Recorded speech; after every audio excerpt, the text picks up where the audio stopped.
Nous sommes de retour dans cette édition du 6 mai 2022 du live de TV Finance. Merci beaucoup si vous nous rejoignez à l'instant. Comme convenu et comme c'était prévu, eh bien on retrouve tout de suite Antoine Quesada dans ChronoCAC. Antoine, je vous le rappelle, est trader, formateur et coach chez AQTS.fr. Bonjour Antoine. Bonjour Louis-Antoine. Bonjour, merci beaucoup d'être avec nous ce matin. Antoine, la semaine dernière, vous nous expliquiez, vous aviez pris de la conséquence en nous disant, vous êtes mouillé, nous disait le CAC, potentiellement la probabilité de baisse est importante. On a vu que jusqu'à hier, le CAC rebondissait, n'osait pas clôturer sous les 6380. Hier, ça a été le cas. Aujourd'hui, il ouvre en baisse à Silé et il est actuellement à 6308 points. Antoine, est-ce que la tendance baissière va continuer ? Eh bien, la tendance baissière, elle s'est installée alors qu'on n'avait pas encore validé, je dirais, une cassure de ce gros support que moi j'ai identifié à 6389, mais bon, qu'on avait arrondi à 6400, et c'est la zone des 6350, 6400. Beaucoup d'analystes diront la même chose. De toute façon, le graphique le dit en fait. Mais la remarque que j'avais faite simplement la semaine dernière, c'est que malgré qu'on était toujours au-dessus de ce gros support, là, les 6380. Voilà, et même des 6400, le marché faisait tout de même des bas de plus en plus bas et des hauts de moins en moins hauts. J'avais évoqué la théorie de dos. La fameuse théorie de dos. Bien que la pente et la brutalité ne soient pas présentes ces dernières semaines, et c'est une baisse larvée à laquelle on assiste déjà depuis plusieurs semaines, puisqu'effectivement, à chaque fois, le marché n'arrive pas à faire des hauts plus hauts que le précédent. Et ça, c'est quand même très révélateur. Alors effectivement, l'intervention de la Fed d'avant-hier laissait entendre que des choses allaient se passer. Et ce qui s'est passé, c'est qu'effectivement, on a cru y voir du très positif.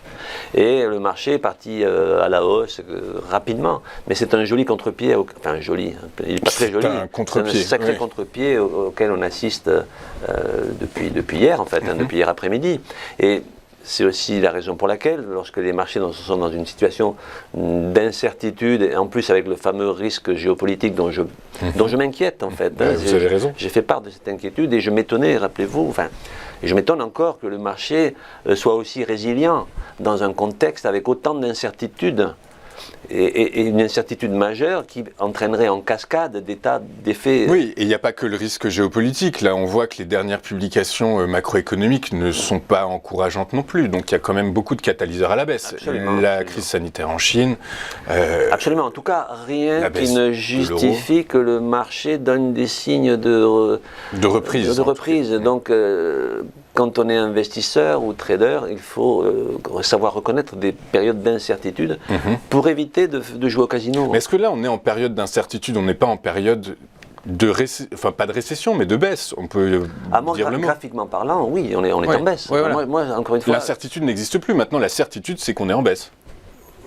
Oui, on peut dire ça. Mais la baisse, attention, il y a toujours des horizons de temps. On peut être en baisse à court terme et on peut être en baisse sur du long terme. Okay. Moi, mon niveau, c'était les fameux 6389. Et ce n'est pas le hasard. Bon, je ne pourrais pas vous donner un cours ici de ma méthode, mais il est clair qu'il n'y a pas de catalyseur suffisamment solide pour justifier que le marché puisse repartir à la hausse de façon franche et claire. Donc, dans le doute, déjà, dans le meilleur des cas, on s'abstient, et dans le pire des cas, là, c'est ce que je disais en fin d'intervention la semaine dernière, c'est que, compte tenu du graphique, encore une fois, moi j'analyse le graphique qui lui est la résultante de tout ce que l'on peut, de tous les fondamentaux. En fait, c'est un raccourci, sauf qu'il faut savoir le lire, naturellement. Et donc, je vous disais, au mieux on latéralise, au pire on part à la baisse. Bon, et cette baisse, encore une fois, elle ne date pas d'aujourd'hui, elle est larvée. Larvée en ce sens que tous les 2 jours, on peut penser que le marché repart à la hausse, en fait. Mais il ne fait jamais de haut plus haut. La fameuse théorie de dos.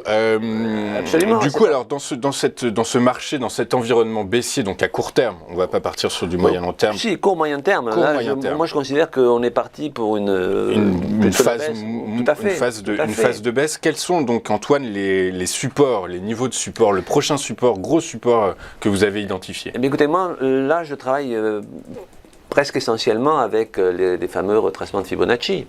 Rappelez-vous ce fameux biseau ascendant. Je reviens un peu en arrière, mais tout s'explique en fait. Ça s'explique, ça n'est pas une science exacte. Mais ce fameux biseau ascendant, qui était une figure d'essoufflement, qui correspondait à toute la hausse qu'on a eue pendant le mois de mars. Il y a eu un essoufflement, c'est-à-dire que le marché avait de moins en moins de volatilité, et en plus, elle n'est pas tracée ici, il y avait une divergence baissière. Et donc, on a cassé ce biseau d'essoufflement par le bas, c'était le plus probable. Et ensuite, qu'est-ce qui se passe? Moi, je travaille ensuite, pour répondre à votre question, avec les retracements de Fibonacci. Hein, le graphique, il est tel qu'il était là la semaine dernière, et les niveaux sont les mêmes. Et vous remarquerez que le fameux flash crack là, auquel on a assisté il y a quelques jours, mardi, il s'est rapproché de 50% de retracement de Fibonacci. C'est-à-dire, il s'est rapproché des 6293. En fait, on n'est pas allé aussi bas, hein, puisqu'on est allé à 6308. C'est-à-dire 50% de Fibonacci. Alors, pour répondre à votre question, moi là, je vais travailler sur Fibonacci. Le vrai 50% est à 6293. Donc, le premier support est à 6293. Pour moi, le premier support sera cette zone-là, de 6293. Et si on venait à le casser, alors pas forcément aujourd'hui, mais en tout cas dans les jours qui viennent, on pourra viser les 61,8% de Fibonacci. Donc, les 6166 points. Les 6166 points, qui seraient donc les 61,8%, et qui est un niveau souvent très solide. Qui fait que, en général, on a des rebonds sur ces zones-là, plus ou moins durables. Mais là, la géopolitique va nous donner des réponses, hélas, ou heureusement, dans les jours qui viennent. Et effectivement, si on venait à le casser encore par la suite, à ce moment-là, ben, on aurait 100% de retracement de tout le biseau ascendant d'essoufflement. Et les 100%, ben, c'est les 5756, c'est-à-dire les plus bas qu'on a connus au mois de mars dernier. Donc pour le moment, à court terme, et on s'en approche, vous voyez, on est à 6302 points, hein, on est à moins 1,04. Donc le premier, voilà, les 6293, pour faire simple, encore une fois, on n'est pas devin. Moi j'utilise des outils qui existent, après c'est la combinaison de ces outils qui va donner une configuration, une structure qui a une certaine probabilité. Évidemment, le but c'est d'avoir la meilleure probabilité possible. C'est pour ça qu'on travaille des années à essayer de construire un schéma, un système qui donne des probabilités. Donc, voilà, surveiller cette zone, les 6300, ben on y est pratiquement, hein, on est à 6299, 6293. Alors on pourra aller un petit peu en dessous, en dessus. Je ne pense pas, mais ça n'est pas exclu que l'on aille dès aujourd'hui sur les 61,8, c'est-à-dire sur les 6166. Je pense que la zone des 6003, sur laquelle on est, devrait momentanément freiner la baisse, en tout cas momentanément. Ok, super. Donc ben, merci beaucoup Antoine. Et pour redevenir aussi, il faudrait franchir les plus hauts.